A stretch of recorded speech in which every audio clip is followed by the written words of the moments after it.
राधे राधे साथियों। राधे राधे साथियों। आपका आज उत्कर्ष की ऑनलाइन क्लासेज में बहुत बहुत स्वागत, बहुत बहुत हार्दिक अभिनंदन। आज हम संस्कृत विषय में धातु रूप के बारे में परिचर्चा करेंगे। तो एक बार बोलेंगे, बोलो वृंदावन बिहारी लाल की जय। बोलेंगे राधा रानी की जय। तो श्री राधे।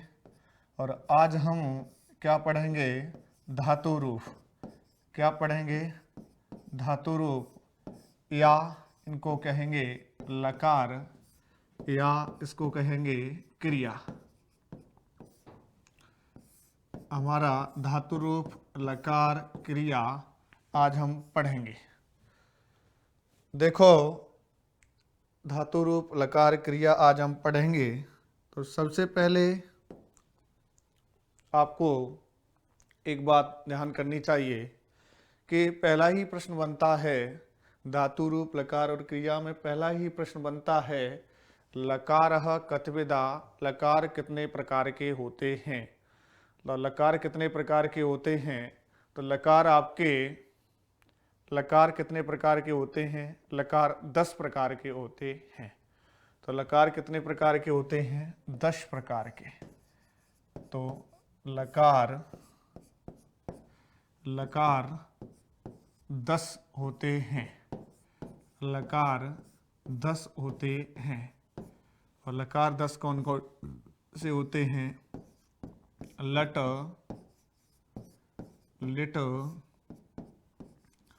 लुट, लट, लिट, लुट, रट, लेट, लोट, लंग, लिंग, लुंग, लरंगा। तो लकार कितने होते हैं? 10। लटलकार, लट, लेट, लोट, रट, लेट, लोट, लंग, लिंग, लुंग, लरंगा। यदि आपके लिए प्रश्न आ जाता है लकार कितने होते हैं, तो जवाब दोगे 10। परंतु आपके लिए उपयोगी कितने हैं? 5। आपके लिए लकार कितने उपयोगी हैं? 5। क्योंकि हमारे पाठ्यक्रम में अधिकांशतः जिनकी परिचर्चा की गई है, जिनके बारे में बताया गया है, वो कितने? 5 हैं। और 5 कौन कौन से हैं? सबसे पहले आपको ध्यान करना पड़ेगा। सबसे पहले यहाँ से 1, 2, 3, 4 और 5।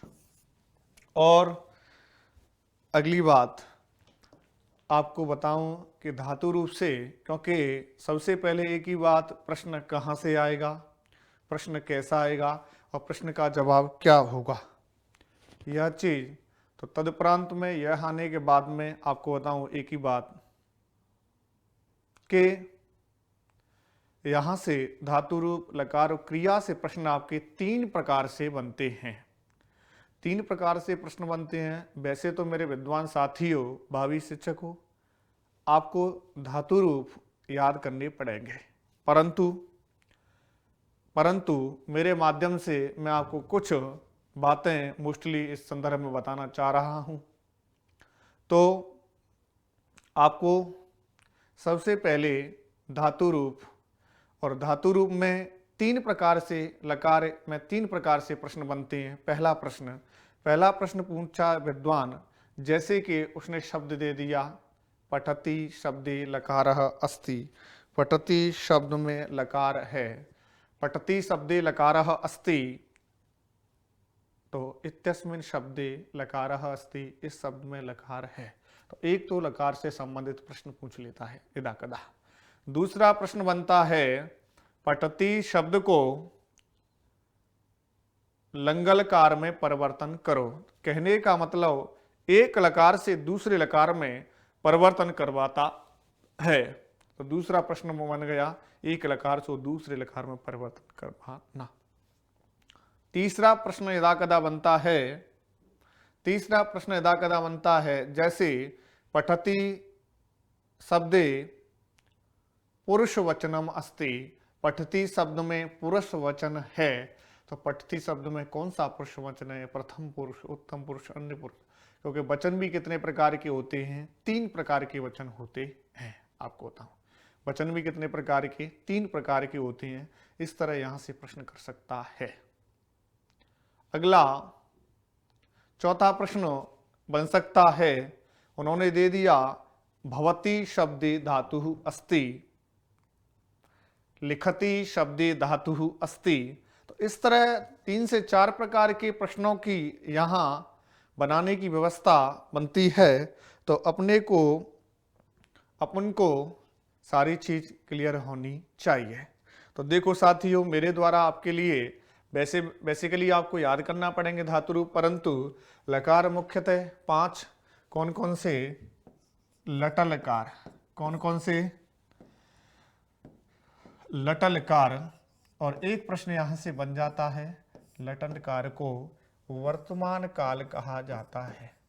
लटलकार को कौन सा काल कहा जाता है? वर्तमान काल। लटलकार को वर्तमान काल कहा जाता है। अक्सर कर एक प्रश्न यहाँ ऐसा बन जाता है, लटलकार को क्या कहा जाता है? तो लटलकाल को वर्तमान काल के रूप में भी जाना जाता है। अगली बात, अगला रटलकार। रटलकार, तो रटलकार को भविष्य काल भी कहा जाता है। रटलकार को भविष्य काल के नाम से भी जाना जाता है, भविष्य काल। अगला लंगलकार। लंगलकार को भूतकाल भी कहा जाता है। लंगलकार को क्या कहा जाता है? भूतकाल। और लोटलकार, लोटलकार का प्रयोग चाहिए अर्थ में किया जाता है। चाहिए अर्थ में, जैसे कि हमें माता पिता की सेवा करनी चाहिए, तो लोटलकार का प्रयोग लोटलकार का प्रयोग आपका आज्ञार्थक काल में किया जाता है। आज्ञार्थक में लोटलकार का प्रयोग आज्ञार्थक रूप में किया जाता है। आज्ञार्थक रूप में लोटलकार का प्रयोग आज्ञार्थक रूप में किया जाता है। और विधि लिंगलकार का प्रयोग चाहिए अर्थ में किया जाता है, जैसे कि हमें माता पिता की सेवा करनी चाहिए। विधि लिंगलकार का प्रयोग चाहिए अर्थ में किया जाता है। चाहिए अर्थ में किया जाता है। यह इस तरह यदा कदा प्रश्न बन जाता है। तो एक बार फिर से एक बार देखेंगे, तो लटलकार को क्या कहेंगे? वर्तमान काल। लटलकार को क्या कहेंगे? भविष्य काल। लंगलकार को क्या कहेंगे? भूतकाल। लोटलकार को क्या कहेंगे? आज्ञार्थक काल। और विधि लिंगलकार का प्रयोग किसमें होगा? चाहिए अर्थवा। अब मेरे साथियों, जैसे कि एक बार बोलेंगे राधे राधे, बोलेंगे वृंदावन बिहारी लाल की जय। जैसा कि आपको विदित है, प्रश्न आ गया, बाकी आप याद करने की कोशिश कर रहे हैं, फिर भी आपको याद नहीं हो रहा, तो कैसे जवाब देंगे? देखो साथियों, जब हमें शब्द के बीच में, यह मैं पहचान बता रहा हूं, जब हमें शब्द के बीच में अधिकांशतः, जब हमें शब्द के बीच में अधिकांशतः, कहाँ? बीच में क्या दिखाई दे? श, छ,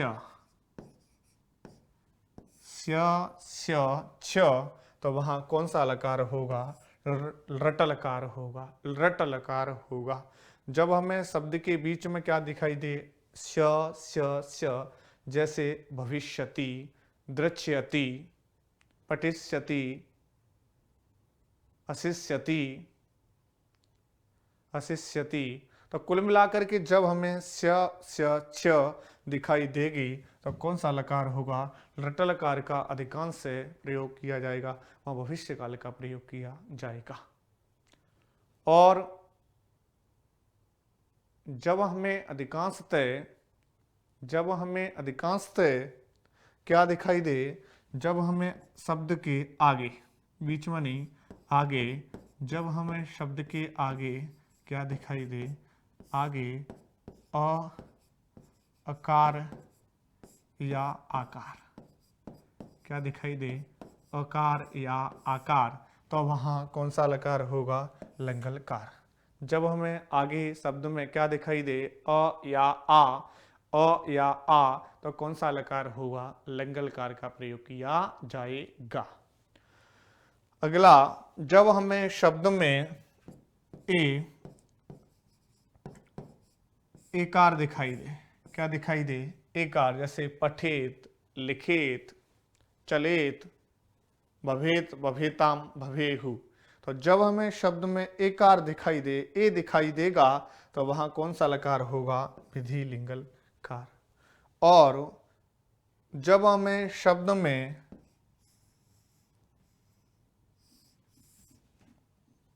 विसर्ग नहीं दिखाई देंगे, विसर्ग नहीं होंगे, तो कौन सा लकार होगा, लोट लकार। कौन सा लकार होगा, लोट लकार। विसर्ग नहीं होंगे तो कौन सा लकार होगा, लोटल कार। और इन चारों के अलावा यदि अदर कोई कंडीशन दिखाई देगी, इन चारों के अलावा कोई अलग कंडीशन दिखाई देगी, तो कौन सा लकार होगा, लटलकार माना जाएगा या वर्तमान काल माना जाएगा। समझ रहे हो बात मेरी आप। क्योंकि जब इन चारों के अलावा, क्योंकि कहा गया है जहां स्य छ वहां भविष्य काल होगा अधिकांशतः, और जब हमें शब्द के आगे अ और आ, तो वहां लंगलकार होगा। और जब हमें अधिकांशतः एक ही मात्रा दिखाई देगी एकार की, तो विधि लिंगलकार होगा। और जब हमें विसर्ग नहीं दिखाई देंगे तो कौन सा लकार होगा, विसर्ग दिखाई नहीं देंगे तो कौन सा लकार होगा, लोटलकार, जिसे आज्ञार्थक काल कहा जाता है। और इन चारों के अलावा अगर कोई कंडीशन दिखाई देगी तो वहां कौन सा लकार होगा, अधिकांशतः वहां लटलकार माना जाएगा। इस तरह यहां से प्रश्न बनने की संभावना जताई जाती है। अगला देखो मित्रों, देखो दोस्तों, अगला आपका इसी में एक आता है, अगला आपका इसी में एक आता है, तिंग प्रत्यय कितने होते हैं, तिंग प्रत्यय कितने होते हैं। तिंग प्रत्यय कितने होते हैं, तो सबसे पहले तिंग प्रत्यय कितने होते हैं, अष्टादश। कितने होते हैं, अष्टादश, जिन्हें क्या कहा जाता है, 18। तिंग प्रत्यय, क्योंकि अक्सर कर मैंने बताई यह आधारभूत प्रश्नों में आते हैं। तिंग प्रत्यय आपके कितने होते हैं, 18। तिंग प्रत्यय कितने होते हैं, 18।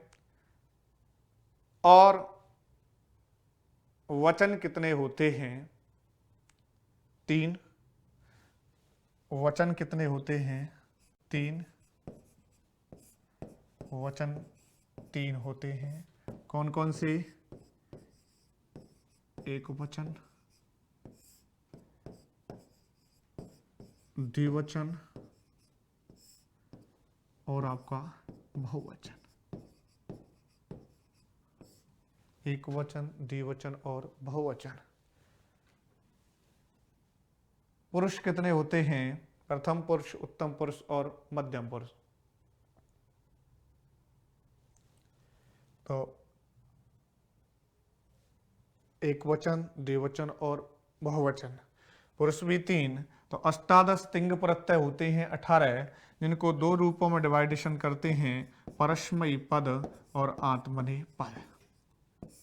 परस्मयी पद और आत्मनेय पद।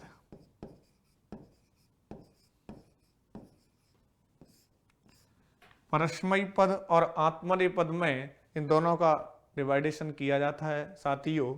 तो परस्मयी पद में कितने होते हैं, 9, और आत्मनेय पद में कितने होते हैं, 9। परस्मयी पद में 9 और आत्मनेय पद में 9। जैसा कि देखेंगे परस्मयी पद में 9, आत्मनेपद पद में 9, जैसे एक वचन, आपका द्विवचन और आपका बहुवचन। इधर आपका प्रथम पुरुष,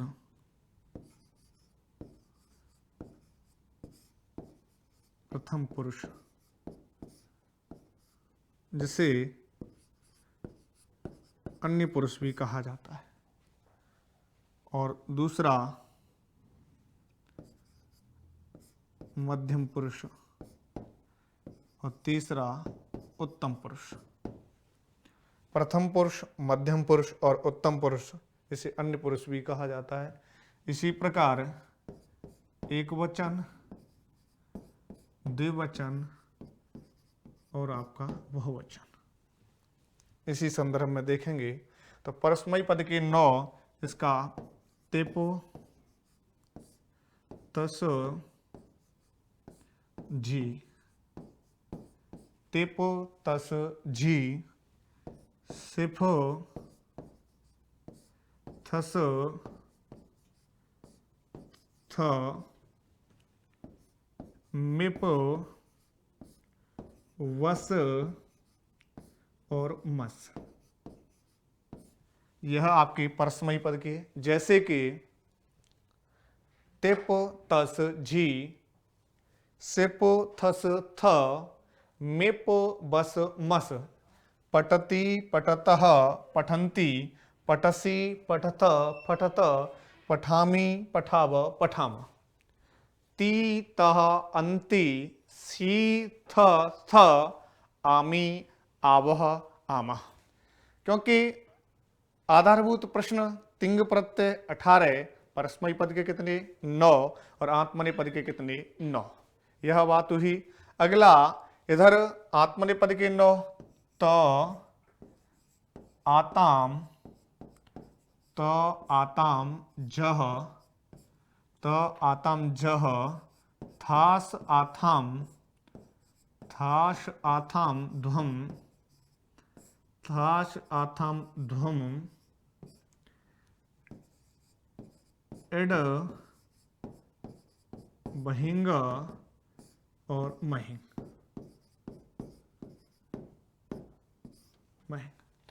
और सबसे पहले मैं आपको एक बात जानना चाहूंगा, बताना चाहूंगा, ए हमारा क्या है ती, ए हमारा क्या है ती, और अंत में क्या है क, ख, ग, घ, आ। कहने का मतलब क वर्ग का पंचम वर्ण, इसलिए इसको क्या कहा गया था, तिंग प्रत्यय। क्या कहा था, तिंग प्रत्यय, जो कि 18 होते हैं परस्मयी पद के 9 और आत्मनेपद के 9।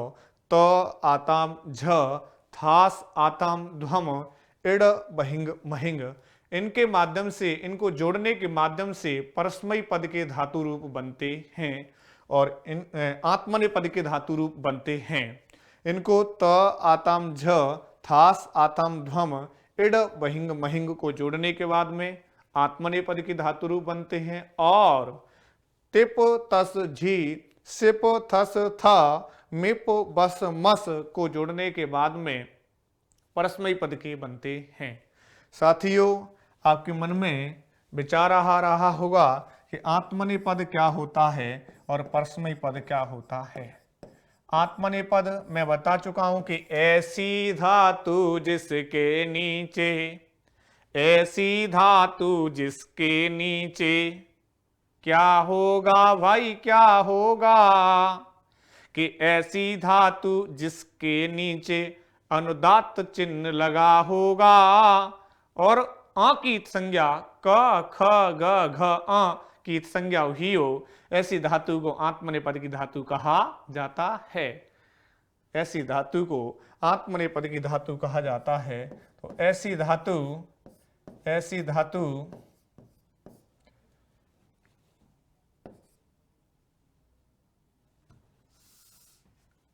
ऐसी धातु या जिस धातु के नीचे, जिस धातु के नीचे, जिस धातु के नीचे अनुदात्त चिन्ह, अनुदात्त चिन्ह, और अनुदात्त चिन्ह का मतलब नीचे आड़ी रेखा, नीचे आड़ी रेखा, ऐसी धातु जिसके नीचे अनुदात चिन्ह और वह अ की इत संज्ञा हुई हो, अ की इत संज्ञा हुई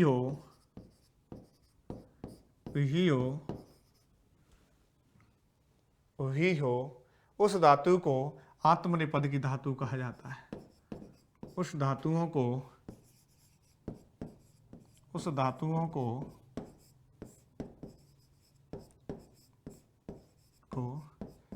आत्मनेपद की, उस धातुओं को आत्मनेपद की धातु कहते हैं।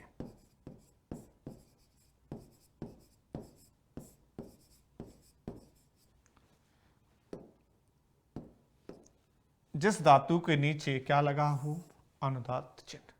अनुदात चिन्ह का मतलब नीचे आड़ी रेखा, वह किसकी संज्ञा हुई हो, आ की संज्ञा हुई हो, उस धातुओं को क्या कहा जाता है, आत्मनेपद की धातु कहते हैं। जैसे उदाहरण, जैसे मुख्यतः आपके पाठ्यक्रम में सेव धातु, रुच धातु,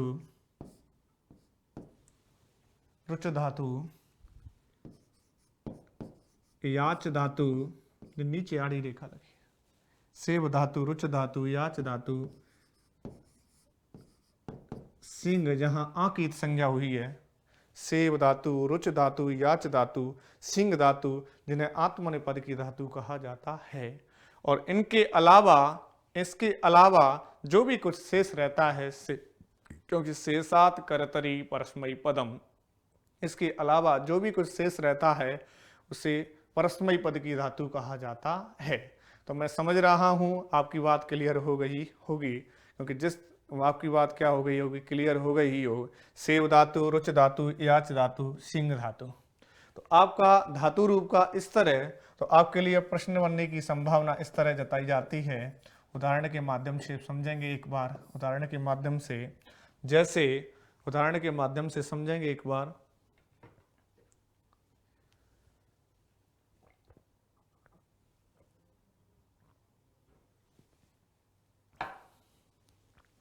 उदाहरण के माध्यम से समझेंगे।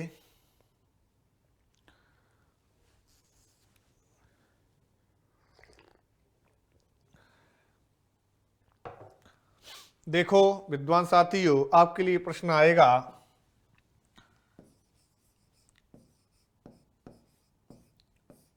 भवति शब्दे लकारः अस्ति।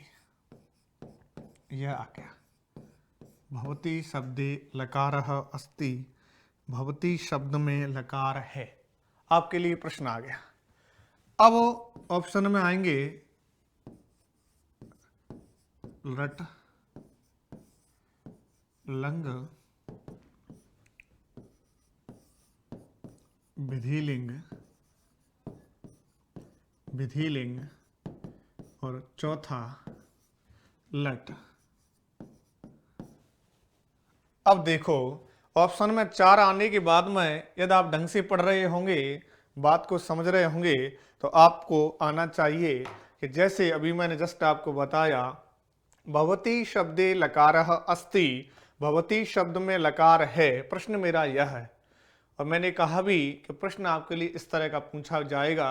अगली बार रीट हुआ 2015 में डायरेक्टली प्रश्न आया, 18 में डायरेक्टली प्रश्न यहाँ से पूछा गया कि भवति शब्दे लकारः अस्ति, पठति शब्दे लकारः अस्ति।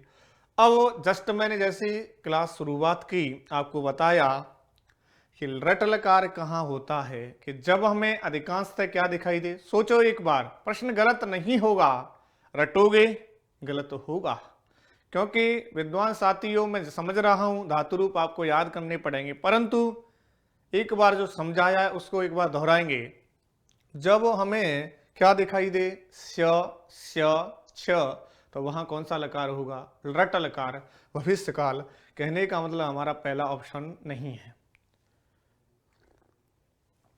दूसरा ऑप्शन में लंग लकार और लंगलकार के विषय में बताया था कि जब हमें अधिकांश से अ और आ दिखाई देगा तो कौन सा लकार होगा, लंगलकार होगा। ये भी प्रश्न में नहीं है। तो अगला फिर विधि लिंगलकार, इसके विषय में बताया था कि जब हमें अधिकांश से ए दिखाई देगा, जैसे पठेत, लिखित, चलित, तो कौन सा लकार होगा, विधि लिंगलकार। ये भी नहीं है। तो अब कौन सा ऑप्शन बचा, चौथा, तो कौन सा होगा, लटलकार। आपको याद नहीं है, आपने धातु रूप नहीं पढ़े, फिर भी इस ऑनलाइन क्लासेस में आप विराजमान होंगे, राधा रानी के पंडाल में विराजमान होंगे, अवश्य आपको क्या होगा, अवश्य आपका ठाकुर जी की कृपा से कल्याण होगा। क्योंकि हमने जो पढ़ा उसी को जाना, उसी को सीखा। तो 3 नहीं है, तो चौथा क्या हो जाएगा अपना, क्लियर सही हो जाएगा। इसी क्रम में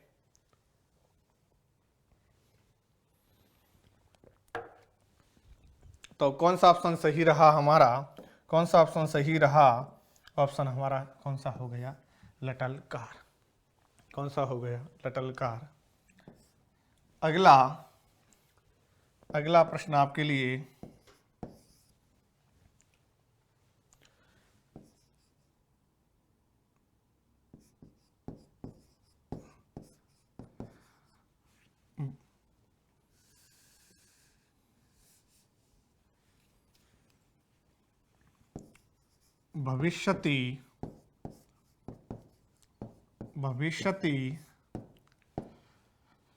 भविष्यति शब्दे लकारः अस्ति।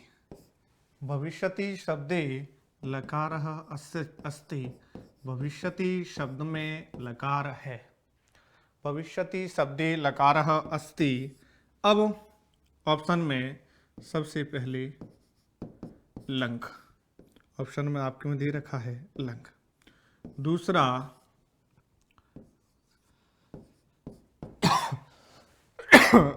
दूसरा लटलकार। तीसरा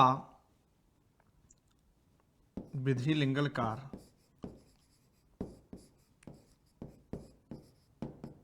और चौथा रटलकार।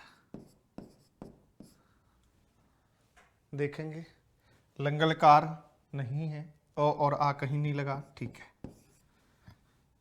लटलकार छोड़ेंगे, विधि लिंगलकार ए और आई नहीं है, ए नहीं है, ठीक है। यह भी नहीं है, तो कौन सा हो जाएगा, क्योंकि गुरुजी ने बताया छ, तो कुल मिलाकर के कौन सा लकार हो जाएगा, रटलकार हो जाएगा। अगला, अब आपका यहीं से और प्रश्न बनने की संभावना जताई जाएगी। जैसे पठेत शब्दे लकारः अस्ति। पठेत शब्दे लकारः अस्ति। पठेत शब्द में लकार है। पठेत शब्दे लकारः अस्ति। ऑप्शन में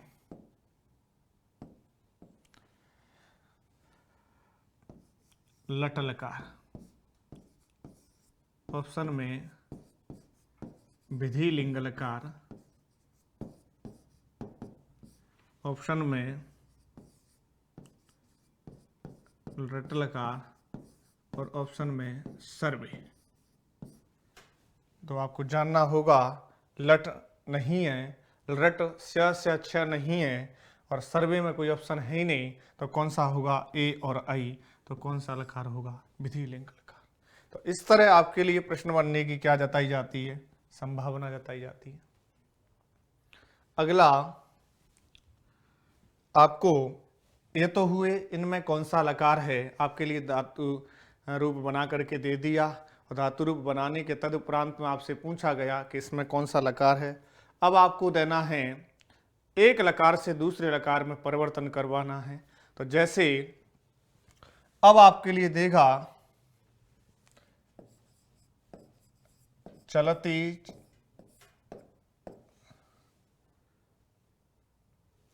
शब्दस्य, चलती शब्दस्य, चलती शब्द को किसमें, विधि लिंगलकार में, विधि में नहीं, लोटलकारे, लोटलकाले, लोटलकारे परिवर्तनम कुरु, परिवर्तनम, परिवर्तनम कुरु, परिवर्तनम कुरु।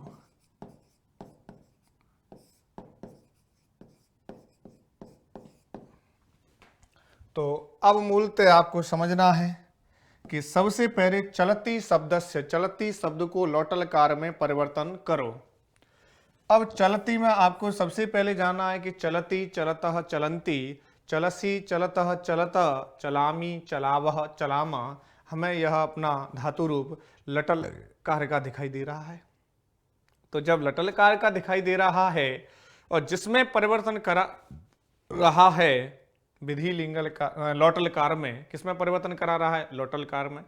अब सबसे पहले एक और बात जाननी है कि चलती शब्द में प्रथम पुरुष एक वचन है, तो लोटलकार में भी प्रथम पुरुष एक वचन होना चाहिए। मूल बात यह है क्योंकि जिस लकार से उस लकार में परिवर्तन करा रहा है तो उसका पुरुष वचन वही होना चाहिए। मूल बात आपको यह समझ लेगी। तो जैसे अब ऑप्शन में आपके लिए आएंगे, सबसे पहले चलित, दूसरा चलतु, तीसरा चलिष्यति, चौथा सर्वे।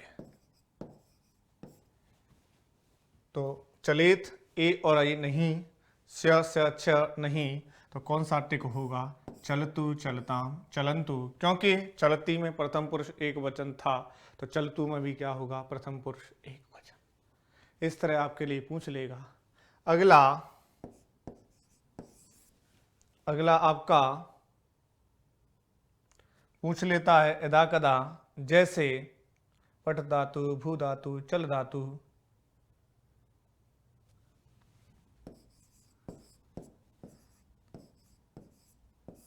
क्रीडतु, क्रीडताम, क्रीडन्तु, क्रीडतु शब्दस्य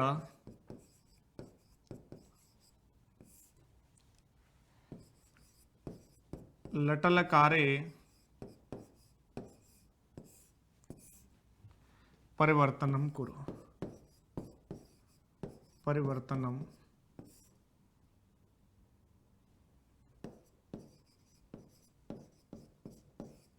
परिवर्तनम कुरु। अब क्रीडतु यह भी एक वचन है लटलकार में, तो सबसे पहले क्रीडति,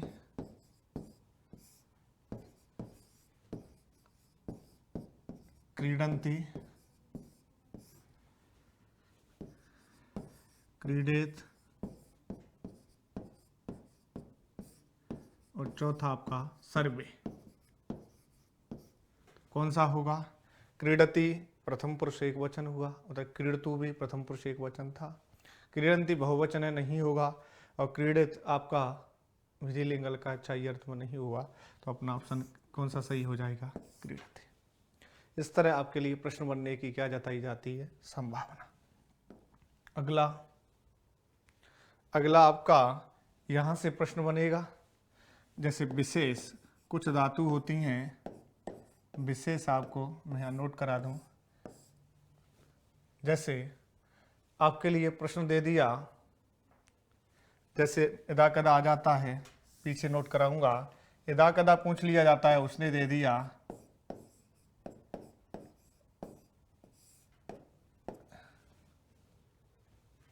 पिबति शब्दे मूल धातु अस्ति, पिबति शब्दे मूल धातु अस्ति। विद्वान साथियों, भावी शिक्षकों, मेरा निवेदन आपसे एक ही है, आप प्रश्नों को समझने की कोशिश करना, क्योंकि प्रश्न कहाँ से आएगा, प्रश्न कैसा आएगा, तो मेरा कर्तव्य यहाँ मैं आपको यही बताना चाह रहा हूँ, प्रश्न यहाँ से इस तरह आएगा जिससे कि आप आनंद के साथ में उसका जवाब दे दें। ठाकुर जी की कृपा से आप उसका जवाब दे दें तो आपका अवश्य क्या होगा, कल्याण होगा राधा रानी के आशीर्वाद से। तो पिबति शब्द मूल धातु अस्ति। और अब ऑप्शन में आपके लिए पूछा जाएगा पिब,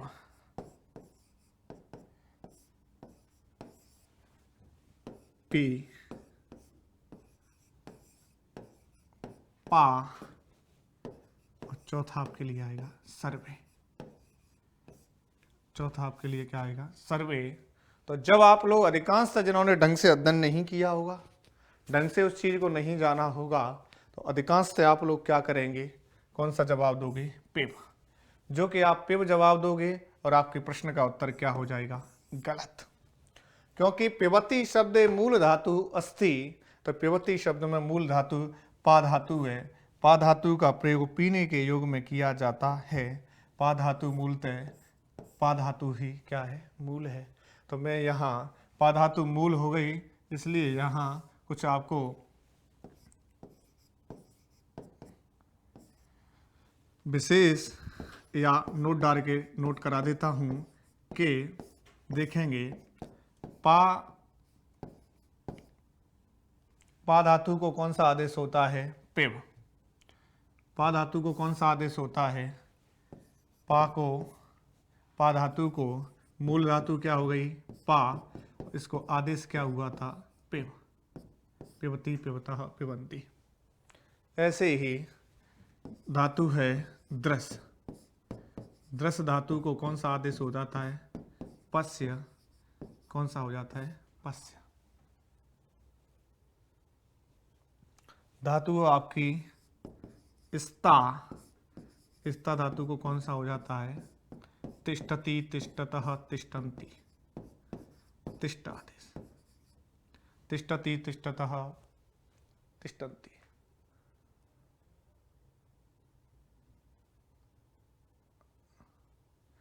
दस धातु को पस, पा को पिब, स्ता को तिष्ठ। तो इस तरह इन धातुओं को, गम धातु को कौन सा आदेश हो जाता है, गच्छ।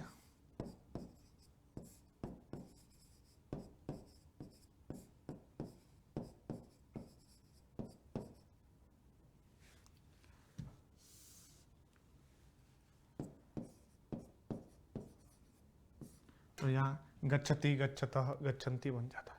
तो ऐसे पाको धातु को पिब, द्रस धातु को पस, स्ता को तिष्ठ और गम धातु को गच्छ आदेश हो जाता है। इस तरह भी आपके प्रश्न बनने की क्या जताई जाती, संभावना। अब आपके लिए प्रश्न आता है अगला,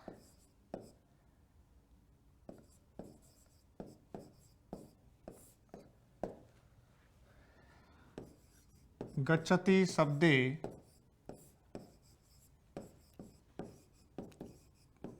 पुरुषवचनम अस्ति। गच्छति शब्द में पुरुष वचन है। गच्छति शब्दे पुरुष वचनम अस्ति। अब आपके लिए ऑप्शन में गच्छति शब्द में पुरुष वचन है, तो प्रथम पुरुषैक वचने, प्रथम पुरुषैक वचने, मध्यम पुरुषैक वचने, मध्यम पुरुष एक वचन, या प्रथम पुरुष बहुवचने, या सर्वे। तो आपको एक बार थोड़ा सा उन नियमों को ध्यान करना पड़ेगा, क्योंकि मैंने परस्मयी पद में आपको बताया था, तिप तस झी, सिप थस थ, मिप वस म, मस, ती तह अंति, सी थ थ, आमी आवह आमह। तो तो गच्छति शब्द में कौन सा हो जाएगा, प्रथम पुरुष एक वचन। कौन सा हो जाएगा, गम धातु को गच्छ आदेश, क्योंकि गम गच्छति में मूलतः है, गच्छति में मूलतः है गम धातु जानार्थ में, गम को कौन सा आदेश, गच्छ, गम को कौन सा, गच्छ, और बराबर प्रथम पुरुष एक वचन में ती जुड़ जाता है और गच्छ आदेश होता है। कर्तरी शब्द से सब प्रत्यय का भी प्रयोग किया जाता है, परंतु मूलतः है क्या माना जाएगा यहाँ, गच्छति, गम को गच्छ और गच्छ प्लस ती, और यहाँ गच्छ प्लस ती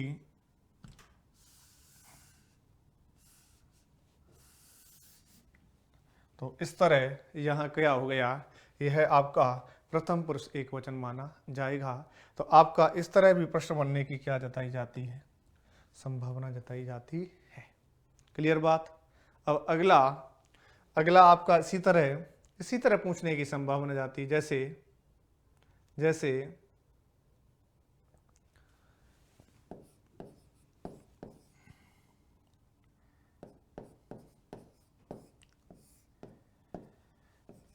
पिबन्ति शब्दे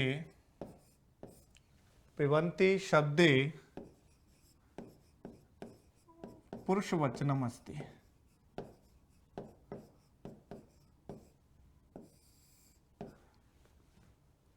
पिबन्ति शब्दे पुरुषवचनम् अस्ति। अब पिबन्ति शब्द में कौन सा पुरुष वचन है, ये भी आपको जानना है। तो प्रथम पुरुष एक वचन, मध्यम पुरुष एक वचन, प्रथम पुरुष बहुवचन और उत्तम पुरुष बहुवचन। तो यहाँ कौन सा है, पा धातु को पिबति, पिबतः, पिबन्ति, तो प्रथम पुरुष बहुवचन का यहाँ प्रयोग किया गया है। कौन सा है, प्रथम पुरुष बहुवचन। अगला इसी क्रम में आपके लिए प्रश्न बन जाता है, जैसे दृश्य धातु को पश्च आदेश हो रहा था, पश्यति, पश्यतः, पश्यन्ति। तो इस प्रकार आपके लिए पुरुष वचनों के भी प्रश्न बन जाते हैं। तो 3 से 4 प्रकार के प्रश्नों की बनने की संभावना जताई जाती है, जो कि आपके सामने पूर्णतः मैंने क्लियर की है। और बाकी धातु रूप या क्रिया या लकार की मैं बात करूं तो अक्सर कर आपको यह याद भी करना पड़ेगा, क्योंकि गद्य और पद्य के अंतर्गत से धातु रूप, लकार और क्रिया का प्रयोग किया जाता है। तो मुझे उम्मीद आपसे साथियों, विद्वान साथियों, भावी शिक्षकों, आपने मेरी बात समझी होगी, और समझी होगी तो वास्तविक आप सार्थक रूप में उसमें सफल होंगे। ठाकुर जी आप पर साक्षात कृपा करेंगे, क्योंकि सबसे बड़ी बात एक ही है, आपने क्या पढ़ा, कहाँ से पढ़ा, कैसे पढ़ा, वह बहुत सार्थकता पेश करती है। कहाँ पढ़ा, कैसे पढ़ा, क्योंकि मैं आपसे बात करना चाहूँ धातु रूप असंख्य है। अब आप किन को याद करोगे, कुछ याद करने पड़ेंगे। अगली बात, सबसे बड़ा अपन को किसी परीक्षा में पास कराने की एक ही बात होती है कि अपन पढ़े, उस विद्वान से पढ़े जहां सार्थकता का समावेश था। जिस विद्वान से पढ़े जिन्होंने हमें जिस परीक्षा की तैयारी, जैसे कि REET, CTET, UP TET, MP TET की कर रहे हैं, उसके आधारभूत रूप में हमें ज्ञान कराया संस्कृत का। क्योंकि मैं समझता हूं 10वीं के बाद में आप लोगों ने छोड़ी है, परंतु साथियों छोड़ दी, क्या आपने जो चीज छोड़ दी वो दोबारा नहीं सीख सकते हैं, क्योंकि कहा गया है कि नर हो न निराश करो मन को, नर हो न निराश करो मन को। क्योंकि जब आपने, हरवंश राय बच्चन कहा करते थे, मैथिली सेनगुप्त की कविता याद आती रहती है कि पूर्व चलने से बटोही बाट की पहचान करते और नर हो न निराश करो मन को। जब आपने प्रशिक्षण किया, बीएड की, एसटीसी की और भी जो भी पाठ्यक्रम जिन जिन राज्यों में चलते हैं वो किए आपने, तो जब आप वहां निराश नहीं हुए तो शायद राधा रानी के आशीर्वाद से आप यहां निराश होंगे, परीक्षा के समय नहीं होंगे।